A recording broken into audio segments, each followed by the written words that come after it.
Excellent, excellent. And I'll begin my announcement sequence. okay, cool. All right, everybody, welcome to the Personal Project Showcase Workshop. Before we begin, we have some important administrative announcements that I would like everyone to hear. So the most important thing probably is JBoard and DBoard applications are now open. These positions are administrative positions, officer positions. The JBoard is training to become eBoard members, and the DBoard positions are director positions that help out with just administrative matters, and it's a great way to get some hands-on experience. If you haven't seen the 7-page document I wrote on it, it's in the announcements channel. That includes information on how to apply, what every single position does. So if you have any questions about that, feel free to ask in the questions channel after the meeting, or talk to me after the meeting. And I'll be more than happy to tell you about all of the fun positions we have available. There's no requirements. Well, I mean, you should be good at what you would want to do, but other than that, no, you can be a freshman, doesn't matter. Anyway, other than that, another really exciting announcement. We're actually moving to having 3 meetings a week.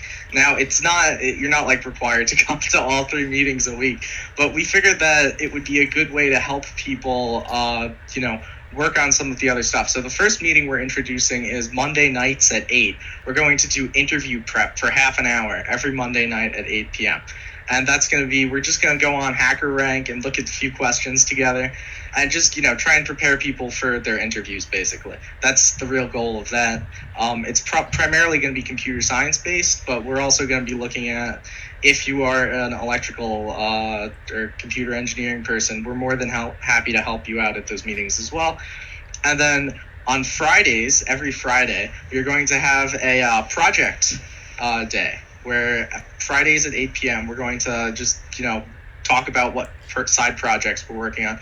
And this is really to help people get into the, side project grind, right? Because you really want side projects on your resume. And that's what this entire workshop that we're having right now is all about, right? We want to try and encourage you guys to, do side projects so you can have some cool stuff to put on your resume, basically. So, yeah. And we're also going to be having our weekly workshop still. So, yeah. We hope to see you at our special new meetings next week and every week after that.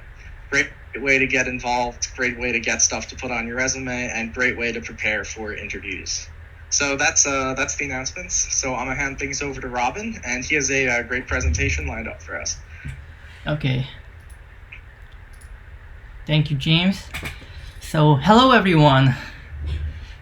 Today, I want to talk about my personal project that I started this semester. And not like other workshop, this is gonna be a little shorter than usual. And yeah, before going into actual introducing my project, I want to introduce myself. So my name is Robin, as it shows on the presentation, and I'm an eBoard member of IEEE, and my position is webmaster.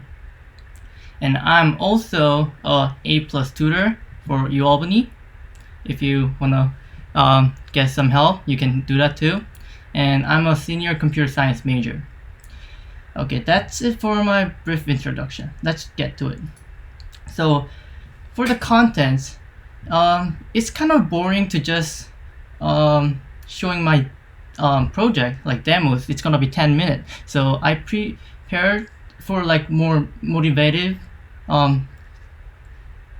to other people, to you guys. So I prepared a why application development with Swift.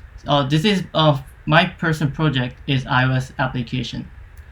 And so second, my plan on my personal project. This is basically how I planned out the project, and I'm gonna show a demo, and I'm gonna show my future goal. Okay, let's get to it. So before going into why Swift, I want to talk about why not Flutter, React, Native, or Xamarin. So Flutter uses Dart. Dart is a computer language, just like a Java or C. And React Native uses JavaScript and TypeScript. and Xamarin use C Sharp. These technologies are really, really good, and it can be cross-platform to both Android and iOS iPad OS, which means you code once and basically you can run in both platform, so you save a lot of time for that. However, the disadvantage of these platform technologies are they can't be fully take advantage of Apple development kit and hardwares, which which is related to my goal actually. So I need to take advantage of Apple development kit and hardware in the future. So so there is a better option, which is Apple provide in their first party copies actually. So I currently have MacBook, which is Apple version of laptop. So I want to use Swift to code my iOS application. So why Swift? So first of all, I'm interested in making applications that are used for productivities, like Photoshop, or something like video editing tools or something like that, or even music creation tools. But those are really hard to do it in the like old generation of tablet PC, like a Galaxy Tab or iPad. But recently, it's the performance of those tablet PCs have gone really good. So I want to use that power and make people make their stuff, like make their music basically, make their photos, edit their photos, and something like that. So I was looking into the I did some research, and based on my researches, like there are like a potential device, potential like the potential of mobile devices are very, very high, especially when like this June, Apple announced the transition to their own silicon and getting rid of the Intel CPUs. So which means Apple is making hardware itself and software. So which that makes so it makes so much easier for them, like Apple, to create like optimize for their products. And like for the developer, it is easier to take advantage of their like hardware accelerations. So in the if you look at I'm not sure everyone is interested in like looking at big tech companies conference every year, but I'm interested in those kind of things. So like there's just giving some information, like every June there's like a WWDC from Apple, which stands for Worldwide Developer Conference. And at this event, like there's like a new kit coming out, like some like if there's like a new TV Apple TV comes out, there's a tvOS like some kits coming out and machine learning kit come out, something like that. So developers can get hands-on experience like when the time like after like June event. So let's go into my plan. How did I plan this? So my plan on this Swift personal project was I scheduled as like after class before dinner, like usually 4 to 5 p.m. Monday, Wednesday, Friday, and I started at September 7th. And my plan, the original plan was I planned in three phases. And I've planned these three phases because like I heard like there's like all the like cool phases in the tech companies. So like for C Sharp, they used to be only on Windows, but like now you can code C Sharp in Mac OS and Linux. So I thought it was cool to have like some steps of project. And so The first one is build a calculator application for iPhone. It was supposed to be during fall 2020, but I'm done with that. And second phase is connect to backend that I'm actually building for the software engineering class, and it's gonna be ready by this year. And then in the winter break, connect. I'm gonna build like a front end of iPhone apps, so I can connect to the backend I built during the classes. And then third phase is come up with a new project.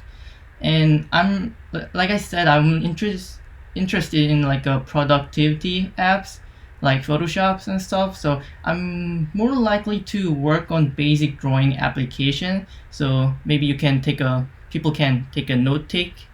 I don't know, but it's future goal. So that was my original plan. So continuing on reality. So first week, I did really great job actually. I followed what I planned to do. Monday, Wednesday, Friday, 4 to 5 something, 5:10 usually. I did learn basic Swift, which doesn't take long time, and Swift is modern language, which means like uh, it's like a Python, but also like a C, but it's it's more like a Python. It's modern and easy to learn. Yeah. So after learning Swift, I went to like learn like Xcode because I'm not a really like a IDE user. I don't really use IDEs like Eclipse or IntelliJ. So I have to learn Xcode, and like there is a cool stuff like the UI portion, like it's really cool. So I spend on that time, and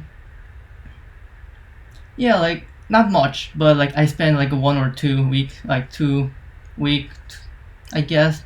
And then after that weeks, I did some like a codings. I started codings.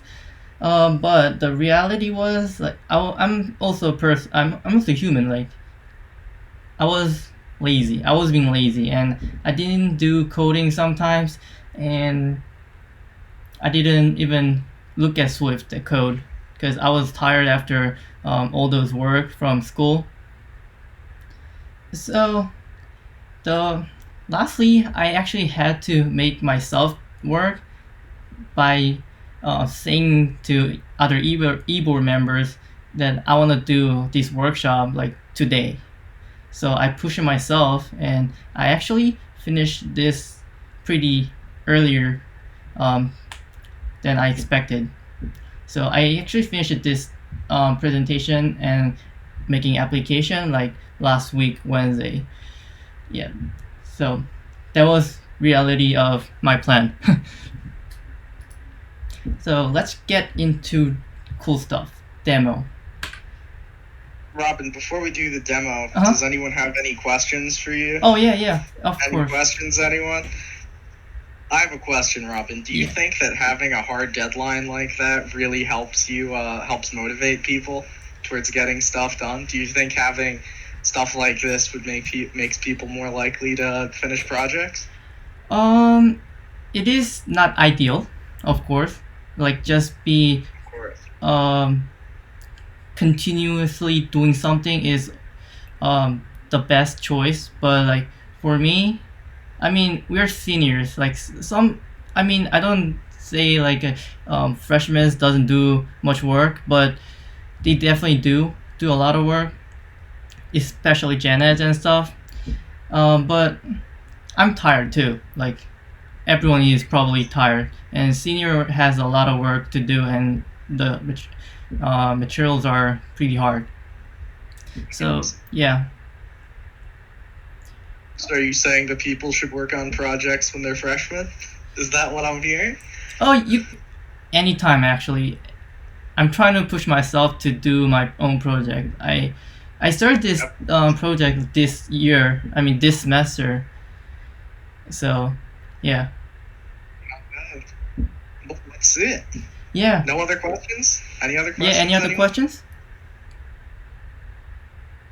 I'm gonna take that as a no. Okay. Cool.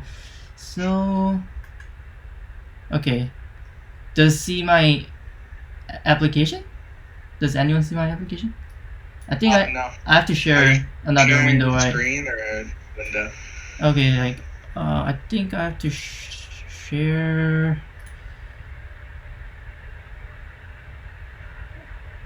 Wait, how do I share different? Oh, change window. Okay.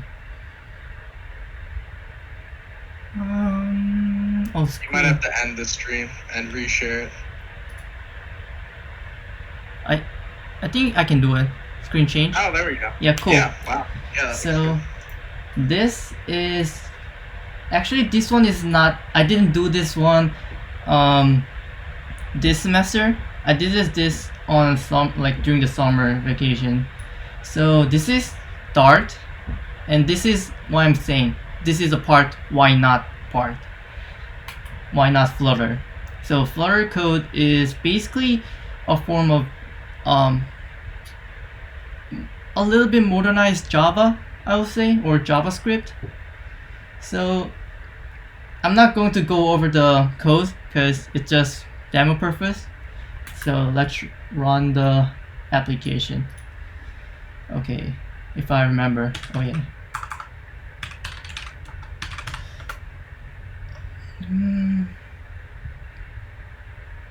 This is gonna take a little bit of time because this is one reason. Third party have to convert their like compile it to Xcode. If you see here, Xcode build. So like it takes longer. Like it needs more time to compile than just using the default language, which is Swift or Object C. Object C is a older version of kind of like that. So Interesting. So what are the compile times like normally? Is this like usual, like 30 seconds to 40 seconds? oh, this takes more than so it was faster than usual actually. So this is a calculator I built with a Flutter and Dart.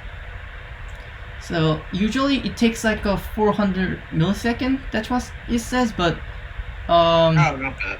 yeah, it's not too bad. But like to upload, bring up the date, like converting into like a simulator, it takes quite a time. Like sometimes it takes like a 1 or 2 minute. Like yeah, so it's a lot of time. So it's a So you are emulating an entire iPhone, right? yes. Or at least something close. Yeah, so it's no surprise that it takes 2 minutes to boot up. I mean, if you go to Swift, which I'm gonna talk about it in a minute, that thing actually takes like a way less time. That's why I want to use first party. I don't know you yeah.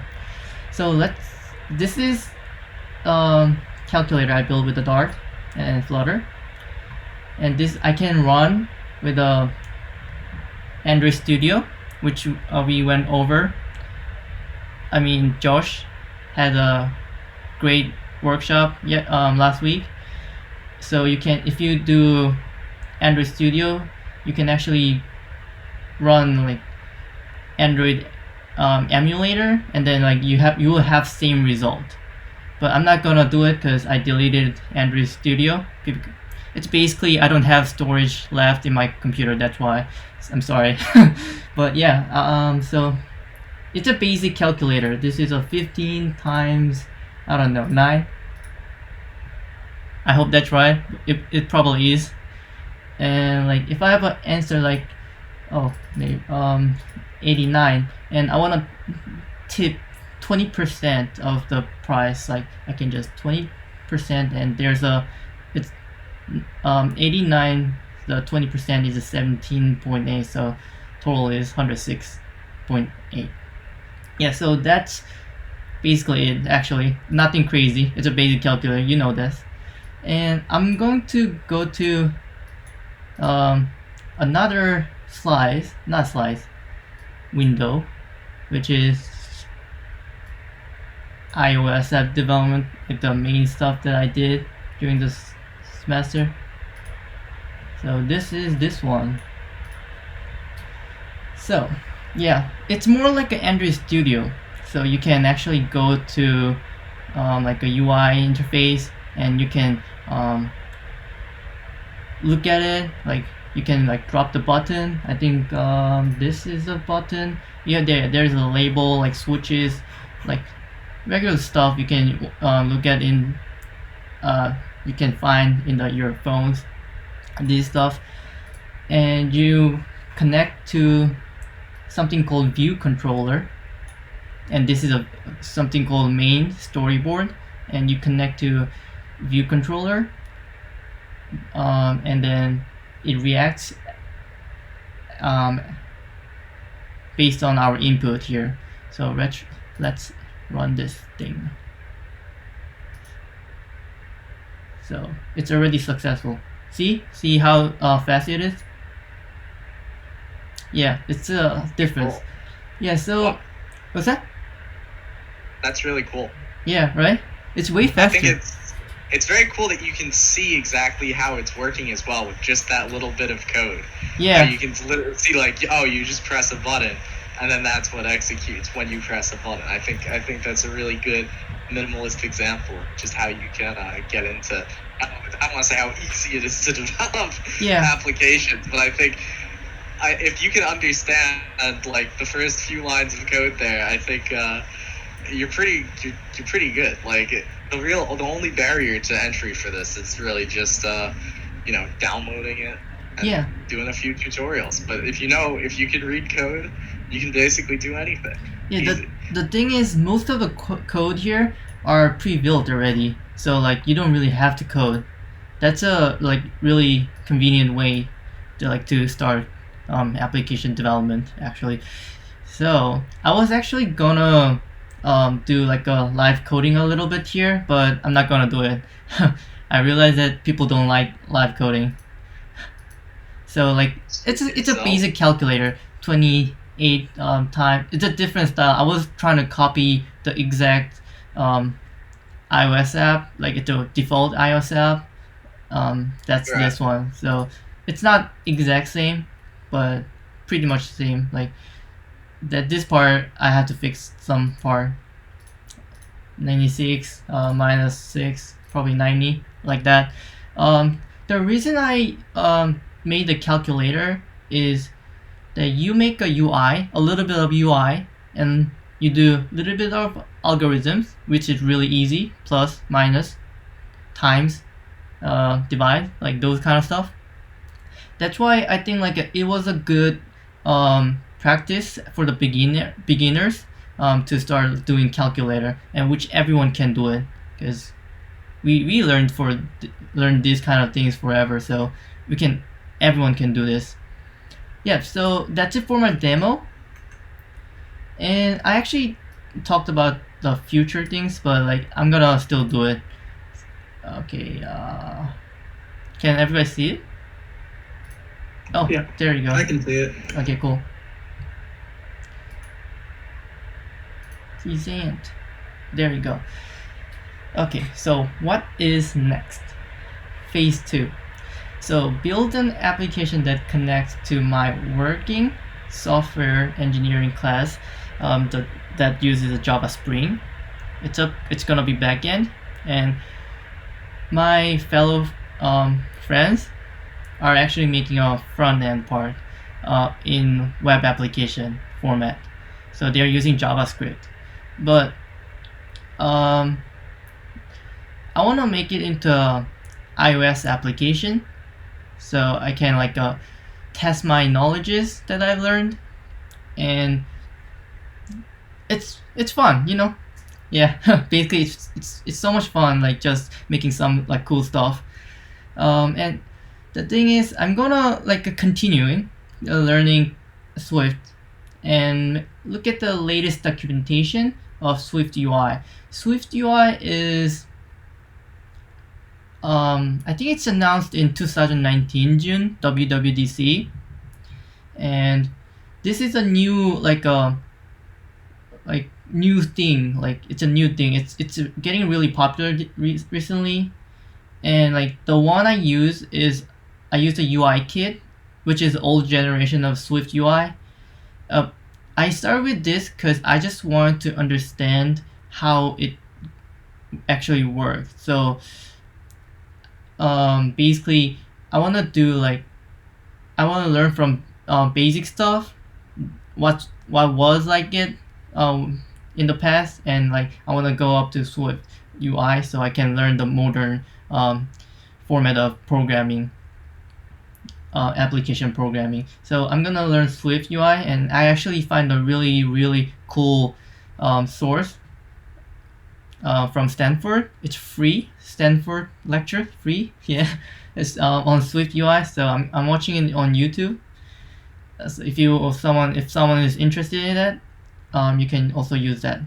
And I'm gonna learn like graphic related kit, which is probably gonna be Metal API, which is if someone heard about OpenGL or any other like Vulkan API, or I don't know, like something like that, DirectX, I guess. I don't know.